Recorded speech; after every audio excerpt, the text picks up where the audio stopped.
It's Monday, September 9th, and I'm your host, Paula Hersey. On today's show, Beacon Hill is back in session, and we have a legislative update with Representative Will Crocker. A pilot program for recycling oyster and quahog shells is rolling out at several shell fishing areas, and news from the County Waste Reduction Coordinator, Carrie Parcell. Now for a look at municipal and legislative notes.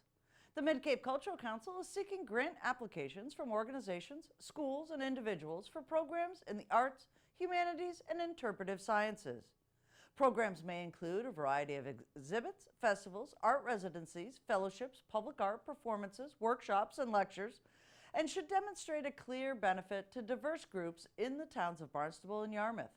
All grant applications are subject to Mass Cultural Council guidelines, which, along with an explanation of the process and the online application form, can be found at www.mass-culture.org. The Mass Cultural Council website also includes helpful resources to assist with the application process. Grant applications must be posted online by October 15th. A bill filed by Governor Baker for a supplemental budget item and a tweak to an existing law are included in Representative Will Crocker's monthly update.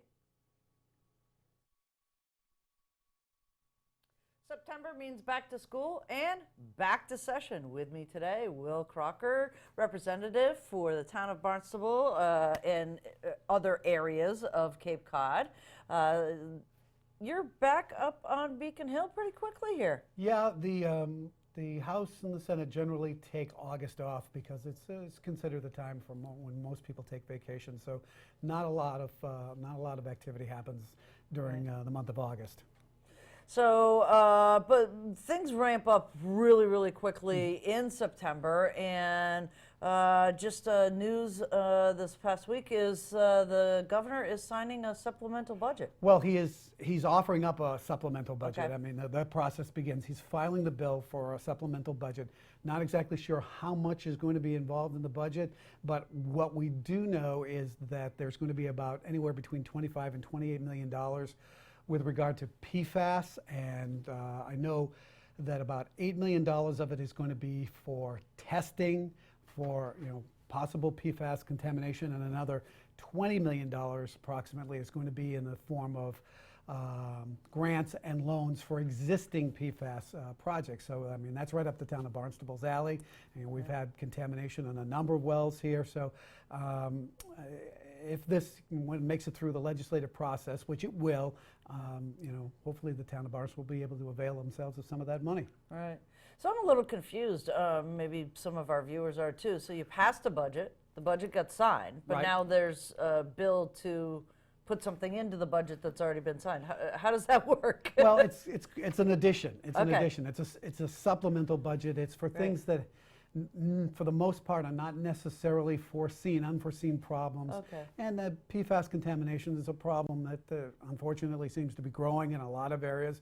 Not, the town of Barnstable, obviously, it's a problem here, but there are other communities across the state that are also having that problem. Right. And you're going to be testifying soon here, too, on the H97 bill. House 97 is a bill that I refiled. I filed it 2 years ago along with Representative Whalen. Refiled it again this session. What this has to do with children who are involved in domestic violence incidents.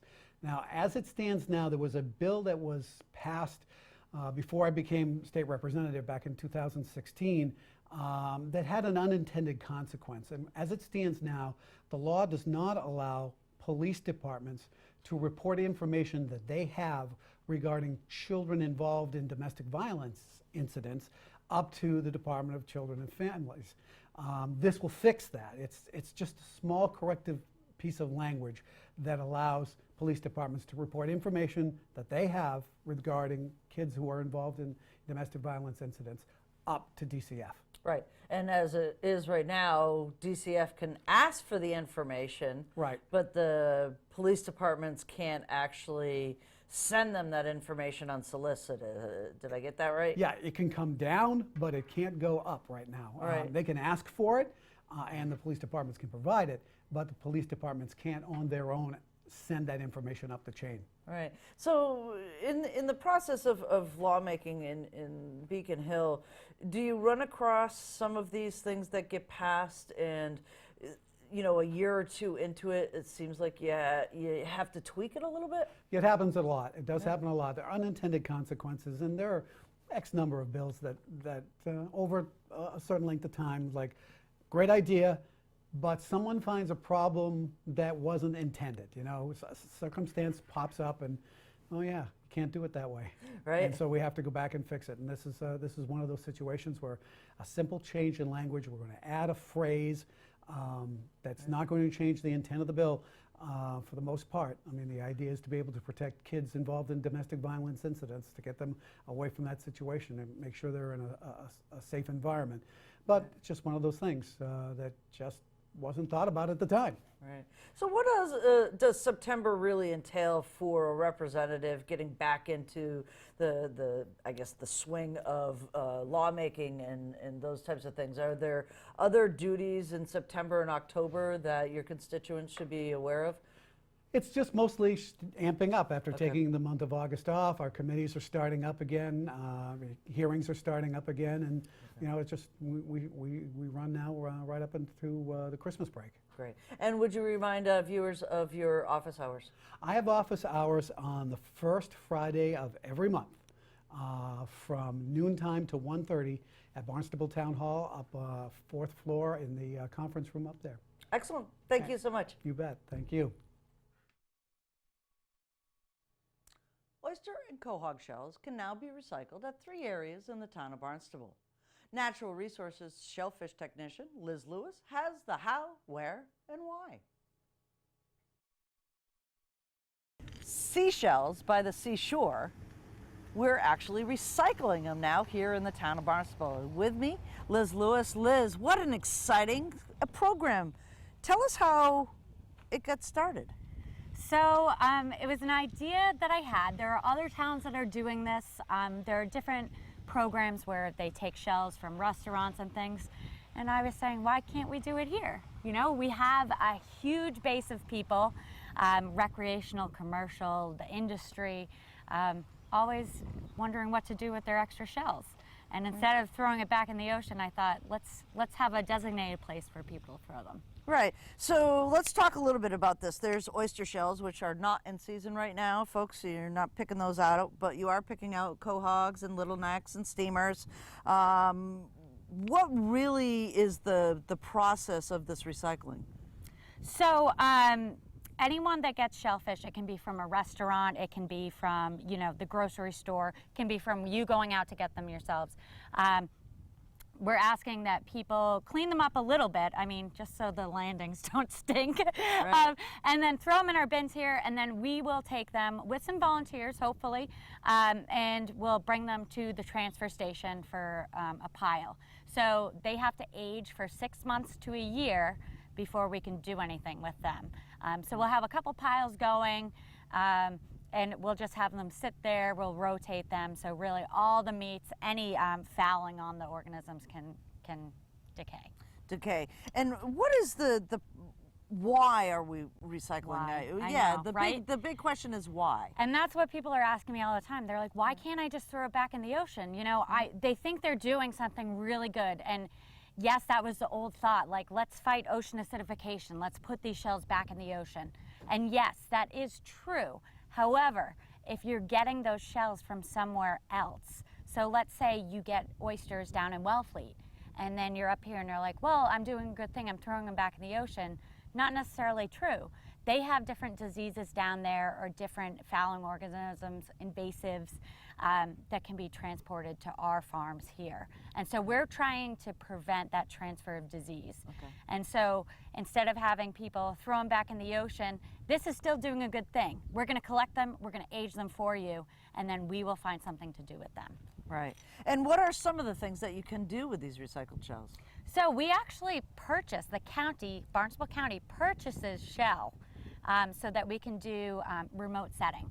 So where you have shell in a bait bag, it goes to the hatchery, they release the oyster larvae, and it sets on the shell, and then we bring that to the ocean. We grow oysters that way. And that's a lot what you see here at Scudder Lane is what people are picking up from that program. But it's been harder to get shell over the years. It's become way more expensive. And some of the quality of shell hasn't been that great. There's still meats attached, and the oyster larvae doesn't want to stick to that. It's gross, and then you have all this fouling, and it's just not a very hospitable place. So I was thinking, okay, I can hit 2 birds with 1 stone, you know? I can prevent the transfer of disease, but also I can have an exclusive shell pile here that we can then use. We'll age it ourselves. We'll use that in our bait bags as a substrate for these animals to set on. That's fantastic. So Yeah. basically it's a full circle. Exactly. We're being self-sustainable, you know, Self-sustainable. and it's a lot less expensive too, which is awesome. Right. And then let's talk a little bit about the transfer station piece of this. These are going to go to the transfer station. Is there an area set aside there for these? They've set an area aside for us, thankfully. And you know what? It hasn't been too stinky either. So we're very thankful to the transfer station to work with us because of all the permitting, health things, that sort of stuff. Right. They've been great to us, giving us a space that we can put these shells. Right. And then as we go around town, we're here on the north side at Scudder. Are there other bins in the other maybe south side areas? Yes, so we're trying to put them in the hot spots. So Cordwood Landing in Catuit, and then Bridge Street Landing in Osterville. And that one from Bridge Street, as it gets quieter over there and our oyster season starts, that will go to Bay Street. Okay. So we're thinking this time of year, yeah, we're probably going to get a lot of quahogs, which is great. And then when we have the 400 people opening weekend of oysters, we'll probably be filling up these bins a lot faster. And so we're putting in locations that's easy. You put your shells in the bin, you come down, you get more oysters, and go slurp those down and come back. So trying to make it as easy as possible for everyone. As easy as possible. Yeah. And I'll just go back to the substrate. The oyster will attach to any shell? It doesn't have to be an oyster It shell? doesn't have to be an oyster. There's been a lot of experiments over the years. People thought originally that they were seeking out oyster shells, but we've been using surf clam shells. That's what we've been purchasing because that's what's easiest to get from the canneries. But they'll stick to anything. Let's stick to anything. Yeah. And then when we kind of, look at this as a program, is this a pilot program? Are we just going to try this, or is this something that you really kind of want to go forward with and make it full blown at all of our shellfish areas? My hope is that this will develop into something bigger. I really hope one day, time pending, that's the hard part, I hope that we can go to restaurants. I hope that we can get all the shells from wherever. I mean, rather than it going in the landfill, this is something that is really useful. Our animals need this shell in the ocean too. We just have to make sure we're being safe about it. So other towns have tried it, Brewster's tried it, and they're going around to restaurants. And I'm like, well, if they're doing it, why can't we, right? They say they get a lot of forks. They get a lot of lemons. Right. And I've been so happy. I mean, the people of Barnstable have been wonderful. There hasn't been trash in the bins, even places that there aren't trash bins. I'm so thankful. So I'm hoping this is working out really well. I'm hoping that we can expand into something bigger, and this is here to stay. So as we wrap up, any kind of like last comments for people? They can bring whatever shells that they have from wherever they got them, and then they can place them in the bins. Yes. Okay. And so we're focusing mostly on the quahog and oyster shell, only because steamer shell will break down. It's so brittle, and mussels are the same way. But really, if you want to throw them in there, no big deal. That'll just come out in the wash when we tumble everything. Right. So put your shells in there from wherever, restaurants, whatever you want to do, sneak them out of there and put them in the bins. Excellent. Thanks so much, Liz. Thank you. Boatloads of plastic is diverted out of the environment through the Recycle Boat Shrink Wrap program. And more recycling news with Barnstable County Waste Reduction Coordinator Carrie Parcell. We're talking recycling today with Carrie Parcell, the Cooperative Extension Waste Reduction Manager. Coordinator, manager, it all works. all sorts of different titles there, but really what you do is you try to make sure that Cape Cod is recycling smart. Yes, we want to recycle smart, we want to recycle clean, and we want quality recycling markets. Right. So you had a pilot program this year that seemed to garner a lot of interest, and from my understanding, actually saved a lot of plastic out of the oceans and everywhere else. Yeah. Tell us a little bit about how the boat shrink wrap program went. Yeah, so we wrapped up on June 30th. It was about a 9-week program. It was accessible to all Cape towns and communities, as well as harbor masters, boat yards, marinas, etc. And so in that 9 weeks, we recycled about 3.6 tons of boat shrink wrap. And if you remember, boat shrink wrap, when you take it off of the average boat, it weighs about 15 pounds. We talked about that big burrito wrapped in a bow, no strings, no wires, stuff like that. And so that's the equivalent of about 450 plus boats. Bourne actually collected the most, maybe just an accessible area with the Upper Cape, and then we had Dennis and Eastham who also participated. Not to forget that Sea Grant Woods Hole paid for this, Right. So services are not free, but we allowed it to be free for our residents and again boat owners that originate on Cape Cod.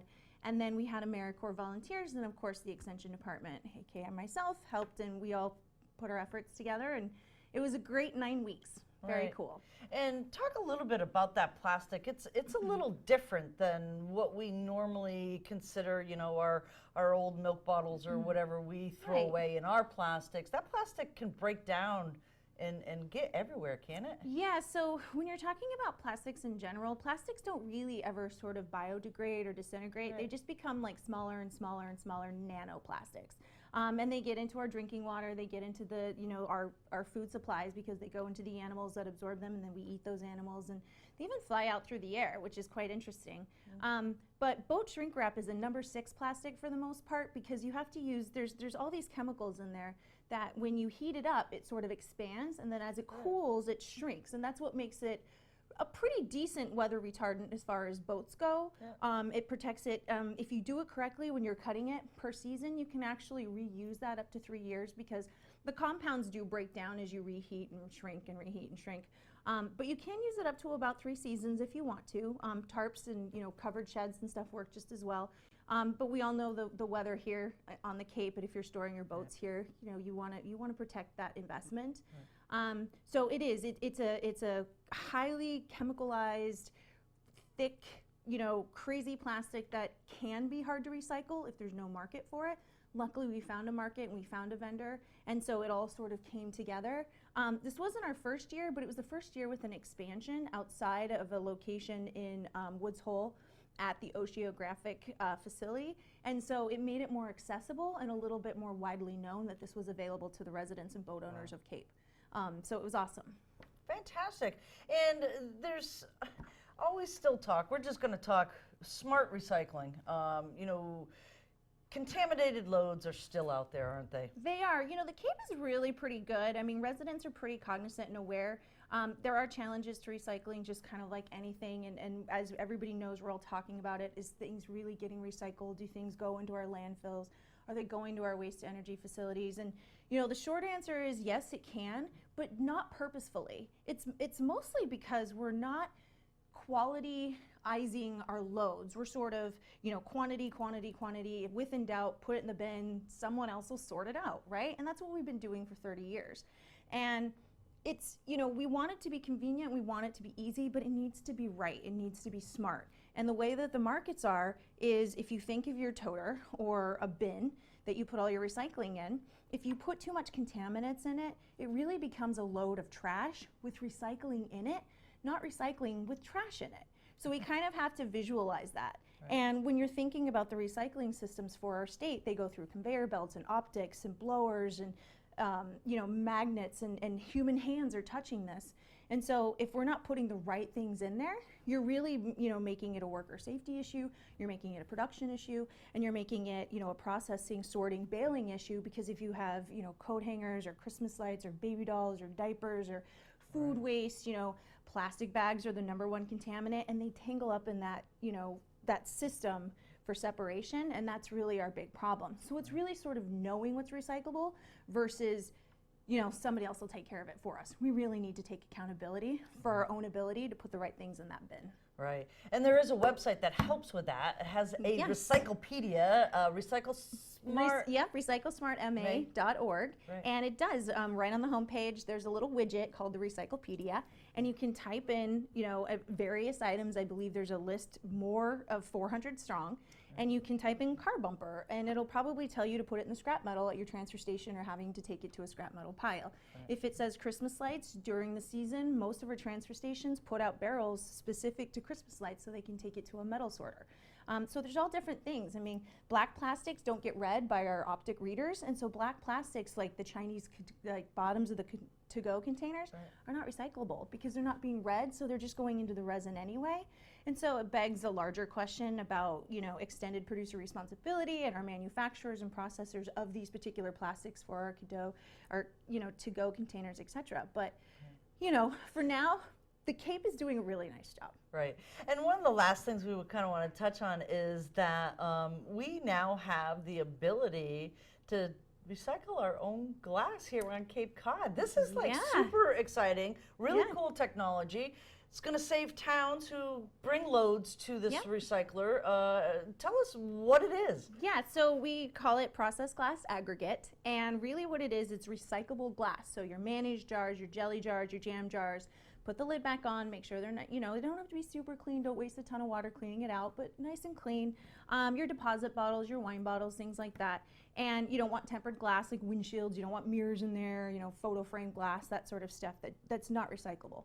But your recyclable glass in general, you can clean it, cap it, and then take it to your transfer station. And there's 5 towns that separate their glass from the rest of the commingled, which would be your plastics and tin and aluminum. And what they do is they take it to the town of Dennis, which received a grant through DEP, and they have a big lot where they tip the glass, and it's away from the public because we need to be safe. Okay. And at 600 tons, which currently we're at 540, we have a third-party vendor that comes in, and they actually crush it down to a 3/8 minus, and it's used for roadway, building, construction, and drainage projects. So if you buy a glass container on the Cape, and then you consume, eat whatever was within it, you clean it up, and you take it to one of those 5 transfer stations, it's actually going to be reused here on those projects. And so it's quite fascinating, and it's a really great regional program, and that's what we're working on. With boat shrink wrap, it's regional. With glass, it's regional. We have mattress recycling, that's regional. We have latex paint, that's regional. And so these are the big things that we're working on as a group, as a community, as Cape, that we can work on together and really sort of give access to folks for that proper recycling and to find those streams and uses for it. This is fantastic. The Barnstable is participating in this program with the glass. They are. So it's really important, again, to look at what you're putting in your recycling. So no ceramic dishes, no porcelain. Nope. It's really literally just... no drinking glasses. You don't want to put any vases or anything like that in there. Again, it's recyclable glass. So pickle jars, mayonnaise jars, olive jars, those types of things, basically food and beverage. Think of it as food and beverage. And again, with in doubt, you can go to recyclesmartma.org, type it in, and it'll tell you what to do with it. So it's easy peasy. We're trying our best to just make it right there, easy peasy for you. Right, but we're going to actually probably reduce, reuse, recycle, right? Yes, I mean, we went from 3 R's, we actually have 9 now. We have 9 R's, but I'm not going to bore you with them nor overwhelm anybody with them. But really, it's kind of like a refuse, reduce, we want to, I have a mason jar at home that somebody gave me some flowers in, and I cleaned it out very thoroughly, and I use it as a drinking jar now. So, and sometimes it's a vase, sometimes I drink out of it. I'm not telling you to do that. However, it's something that I option out with that particular, mason jar instead of, tossing it.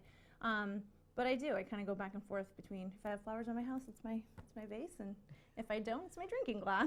There you go. Excellent. Yeah. Thanks for joining us, Carrie. You're welcome. Thanks for having me. Up next, things to do, places to go, and people to meet. Join the Barnstable Municipal Airport, Cape Air, the Cape and Vineyard Electric Cooperative, and Green Energy Consumers Alliance for Cape Cod at an electric vehicle show and ride experience. Stop by the Barnstable Municipal Airport for a chance to talk to real-life electric vehicle drivers, test drive a couple of cars, talk to representatives from environmental and energy organizations to learn how to reduce your carbon footprint and energy bills, and enjoy some good food. The Cape Cod Electric Car Show will take place Saturday, September 14th from 10 a.m. to 2 p.m. at Barnstable Municipal Airport. Comments, suggestions, accolades, connect with us on Facebook, email us, or send us an old-fashioned note by carrier pigeon. Channel 18 works. For you, I'm Paula Hersey, and thank you for watching Barnstable Today.